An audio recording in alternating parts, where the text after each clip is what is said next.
Welcome everybody, my name is Mr. Llama, this is Winning in 48 PM or Less, and today I am going through a TvP defending against the oh so ever tough one base Blink Stalker all in with the Observer. You guys know what I am talking about. And Cloud Kingdom is, I want to say, the hardest map to defend this all in on. So if you can defend it here, you can basically defend it anywhere, and the reason for that, of course, is because they can attack at your natural, which is on a low ground, so you can't have like Shakira's plateau where you get the high ground advantage with the bunkers or anything. So you can always just kind of constantly back and forth, always see that. He never has to push in close.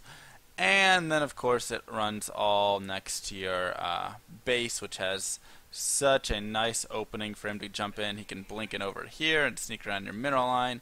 He can blink in right here. I mean, he can go anywhere. So it's just so annoying to do.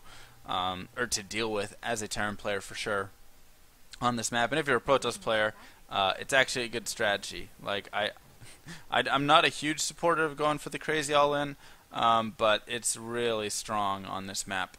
So I'm just going to be opening up with a 1-Rax FE right here. And I've just been kind of doing it with the... I decided to go for a no wall off. Sometimes I like to wall off, sometimes I don't. That's just a personal preference thing. But I've been throwing down my 14 depot regardless. And then somebody was telling me earlier today that you should probably go for like the CC and place the depot. So I think it's like a 12 racks and then a... Does CC come before or after the orbital? I think it comes right after. So, yeah, so I'm going to, I guess, go change my 1-Rax FE build up a little bit. Unless you're walling off, of course, in which case going for the double depot denies them scouting, stuff like that, and can just be annoying for them to deal with. So, I'm going to go ahead and scout with my SCV after this barracks right here, get my orbital command, just kind of going through the basic motions and stuff. Of my 1-Rax FE build right here, which a lot of players use right now. Of course, it does seem to be pretty standard in almost every matchup, I want to say. Mostly, though, for TvP and TvZ, I see that as very common. That or Reactor Hellion, of course, in TvZ. There goes my command center. And yeah, so I'm just going to scout into his base right here, kind of get an idea of what's going on. And I don't like to stay quick, but already I can see he's got double gas down.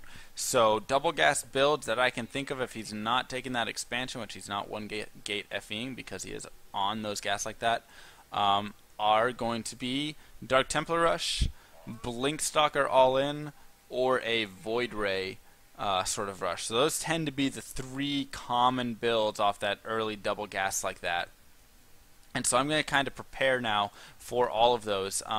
The reason that I'm going to kind of prepare a little bit more for the Blink Stalker is actually because of just the map choice, right? Because it is on Cloud Kingdom, it's just so difficult to hold against that Blink Stalker, and I know a lot of Protoss like to go for that on this map. I will also be kind of like saving scans and stuff for DTs in case he does go for that, or if he transitions into that, and I do get down in Engineering Bay, I believe it comes down later actually, so I use a scan if necessary for the first time. But yeah, so I'm going to be getting my racks up right here, and then I'm actually going to be getting double Tech Lab. And the reason for that, of course, is because of this and is because of the map Cloud Kingdom. It's just, like I was saying, it's just very tough to hold on this map. And so it's kind of a, you have to make a guess, but I'm also going to kind of see later. So this allows me to get double upgrades either way. So if for some reason it was a Void Ray thing, I could get Stim and Combat Shields here, and then I could, get some Marines and stuff out with that. So I'm going to be starting Stim here, I believe, fairly soon. Yep, because I want to go ahead and get that cranking either way. I have my base down here, and now I'm going to get ready to scan up here. And I like to use this scan around that 620. You get a scan very, very shortly. Maybe it's on the other command center. No, it's on, yeah, this one. So 50 energy, I like to use the scan right here. It tells me if he has an expansion. He does not, so I know it's a one base hit for at least for some good aggression. And I also see 2 gateways and a robotics facility. So right now I know that this is going to be that blink stalker all in pretty much.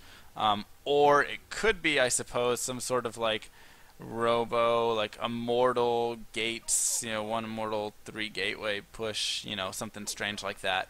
But either way, this is how I really like to react. Once again, I'm kind of doing it because of the map, but I'm going to go ahead and get a bunker at my natural, or my ramp. I'm going to get a bunker over here, kind of protect my production facilities out of the range of the low ground, and then I'm going to start making units, of course, making my marauders out of these tech labs and my marines here. And so now I'm going to be able to have a much easier time defending this. And the reason that I lifted it off and brought it back is because if you look at the income tab, I'm already up in workers, and I'm going to be continuing with my SCVs. He's not going to be able to. So then once I get to later, I can push down and to start doing some damage. So he's going to be able to pick that off, and that's fine, right? He does a little bit of damage. But as you can see in the supply count, I'm ahead. I'm going to have more SCVs. I have my mules. And basically, I just want to gather up an army that I can then later use to push and win the game with right now. Or at least push out of my base to reestablish my natural. We'll see how much pressure he does. So you kind of want to just go back and forth and kind of look and try and see where his army is. If you can pick off an observer, go for it. I leave a marine over here so I can kind of see if he's bringing some units here. But if you can pick off an observer, I'd say go for it. I didn't choose to pick off the observers in this because I felt like you're not always going to have that opportunity, and I didn't want to ruin this game or this build for you, this hold for you by doing that. So yep, so now I get to kind of see where he is. Okay, I know his stalkers are over there, and don't get supply blocked. I'm getting supply blocked a little bit here, but if you have to, use a call down. Keep building your depots. I'm going to go ahead and start working towards medevacs because that's really going to help me get out. So that's something huge, I would say. When you can, once you feel a little bit safer there, you can start getting out, your marauders and stuff. Go ahead and start working towards medevacs. So here he's going to push up once again, kill the bunker, has to back out. And this is all fine for me. Like, this delay is really not a terrible thing. And it's not going to put me, like, crazy ahead until that right there was his mistake, because I do have stim. And so you get to wait until he makes a mistake like that, and he tries to stim up, and now I just get to attack his army. And as you can see, that crushed him right there. If we look at the units lost tab, he just lost a lot right in that engagement. So that definitely puts me in a better position. Now I'm going to start immediately on these medevacs as soon as this factory does finish. Start the starport, get the reactor. I get a reactor on this, and I believe I'm going to add additional barracks as well when I start getting a little bit more money. And you're like, oh, that's a lot of SCVs. Yes, it is. But in the future, I'm going to be, of course, expanding down. And when I do expand down, I can instantly just transfer all the SCVs over and have such an SCV or harvester lead over my opponent. So here it's pretty much still just making sure that I'm continuing to make units, trying to keep an eye on his army right here. I'm going to see him push forward a tiny bit, so I know he's there. He's backed off. And it's just kind of very, very basic, just making sure you're macroing up there. I'm adding on additional barracks. 2 more barracks have been added on. I've got my medevacs now in production here as soon as I get unsupply blocked, which should be very shortly. Once again, call down if needed and use your supply depots. And yeah, so now it's just kind of at this point where I can chill and wait. I can use my factory for a little bit of spotting if necessary. To kind of get an idea of where he is. There you can see an observer, so I'd say like go pick off that observer if you can, but don't run too far back because you want to keep your army mainly here. So actually that was a DT. Just kidding, it looked just like an observer. So that's a DT, right? So here's where I'm just gonna go ahead and come back, pick off the DT, and now I have my medevacs in my army, so I can start pushing over here towards him. He's gonna be able to pick off that tech lab. Unfortunately, I don't get the repair on it. But like I said, I'm not upgrading anything. I will start combat shields, I believe, fairly shortly. And yeah, so I'm just continuing with my medevac production. As you can see in the supply count, I am way ahead right here. In the harvester count, I'm decently ahead as well. He's catching up because he is on 2 bases by now, which is exactly what he should do at this point. But I'm totally fine. I have my second base already built, of course, so once I just feel that I can go out and kind of expand down there, then I will. So he's going to back out right there, and now I'm going to be able to split my army in half basically and move down with half of it over here, move with the other half over here, and watch for him coming up, and then I can kind of take my natural expansion off of this. So as you can see, I do have this lead right here. He's going to be able to start teching towards Colossus right there, but nothing too major. And I, really, I feel like I'm coming out in a pretty good position. I feel like you could also agree. So I have some like hotkey issues going on right here. Basically, like hotkey that at 2, hotkey that at 1 or something. Just make it very easy for yourself.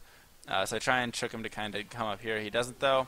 So scan for those DTs, and now I'm just going to go ahead and move in to engage this army right here, and use my stim, of course. So there's DTs in the mix right there. I'll be able to pick off a decent amount of those, and also kill a decent amount of stalkers, or at least do a decent amount of damage to those stalkers. And as you can see, he's really not going to be able to do too much here. I do have a decently sized army, so now I move down here to retake my natural. I'm going to do a nice big SCV transfer there pretty soon. Probably transfer a couple more down actually. And yeah, so now I can kind of go ahead and establish the second base up and just kind of transition into the rest of the game right here. And as you can see in the supply, I'm way ahead. I'm 30 supply ahead. I can start an upgrade here fairly soon if I'd like, and pretty much at this point I think I'm also going to be starting a third base here fairly shortly as well. So I'm getting turrets down because he does of course have the DTs, and so now I can kind of push out, check out what exactly is going on, and it's pretty much just going to be over from there as the game just kind of goes on. And that's a pretty easy win. He does have Colossus. There it is. So he does have Colossus tech now, so of course I'm going to start making Vikings out of my starport. And I'm just going to transition into the later game with a very nice advantage, of course, because I do have already my medevac, so I'll have Vikings out ready for his Colossus. I've got my second base down. My third base is actually going to be like coming out very shortly. Should be taking it any time now. Any second now. There we go. So I start my third base before he gets a chance to start his. Still have great supply advantage, and +1 should have been started. But I guess I forgot that. So you can start your +1 upgrade as well. So yeah, so that's pretty much going to be it for me. And there's this little proxied Twilight and Dark Shrine. So even though I didn't scout those in the beginning, just kind of when I was scanning in here, seeing that Robo with the gateways was enough for me to really just back off into that, because I know that on this map, at least like I was saying, that is very common. So he was going for the double gas, and that's pretty much what you would kind of expect coming out from this sort of build that you were kind of seeing right there. So yeah, so that's going to be it. My name is MrLlama. I hope you guys learned something. Hopefully you guys can hold something in the future, and I'll see you guys in the next video.